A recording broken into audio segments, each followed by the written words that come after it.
Hi every one, this is from SEBI IAS academy. இன்னைக்கு நம்ம Canada fest தான் பார்க்க போகிறோம். ஸோ 25 மாநிலங்கள் உயர் நீதிமன்ற நீதிபதி பணியிடங்கள் முழுமையாக நிரப்பப்படவில்லை. ஸோ நம்ம நாட்டில் இருக்கக்கூடிய மொத்த ஹைகோர்ட்ஸினுடைய எண்ணிக்கை வந்து 25. ஆர்டிகல் 231 வந்து பார்லமெண்ட்டுக்கு வந்து பவரை கொடுக்குது. பார்லமெண்ட் சட்டம் கொண்டு வரலாம். எதற்காக அப்படின்னா, ஒரு ஹைகோர்ட்டை வந்து 2 ஸ்டேட்ஸ் ஷேர் பண்ணுறது மாதிரி, இல்லைன்னா states and union territories share பண்ணுறது மாதிரி சட்டம் கொண்டு வரலாம். அதன்படி இயற்றப்பட்டது தான் 7th கான்ஸ்டியூஷனல் அமெண்ட்மெண்ட் 1956. ஸோ இந்த இப்போ நாட்டில் உள்ள மொத்த நீதிபதிகளின் பணியிடங்கள் வந்து 1122. நிரப்பப்படாத நீதிபதி பணியிடங்கள் வந்து 330. எப்படி இந்த நீதிபதிகளை தேர்ந்தெடுப்பாங்க அப்படின்னா, கொலீஜியம் முறையில் தான் நீதிபதிகளை வந்து எலெக்ட் பண்ணுவாங்க. ஸோ சுப்ரீம் கோர்ட் எடுத்தோன்னா இந்த கொலீஜியத்தில் இருக்கக்கூடிய members chief justice of India plus 4 senior most judges இருப்பாங்க.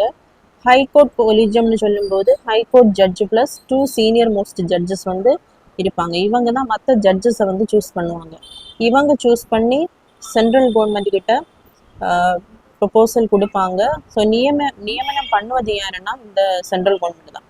ஸோ இந்த சென்ட்ரல் கவர்மெண்ட் வந்து நியமனம் பண்ணுவதற்கு காலதாமதம் செய்வது தான் இந்த நீதிபதியின் பணியிடங்கள் நிரப்பப்படாததற்கு காரணம் அப்படின்னு சொல்லப்படுது.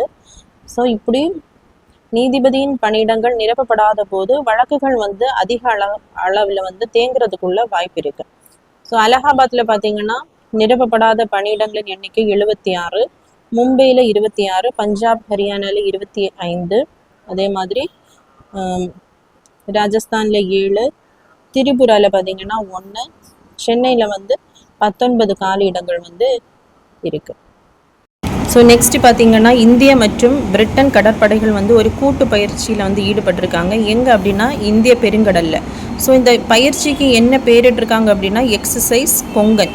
ஸோ இந்த பயிற்சி வந்து எதற்காக நடத்தப்படுது அப்படின்னா, கடற்படைகளின் கடல் சார்ந்த மற்றும் வான்வழி திறன்களை மேம்படுத்துவதற்காக தான் இந்த கூட்டு பயிற்சியில் வந்து ஈடுபட்டிருக்காங்க.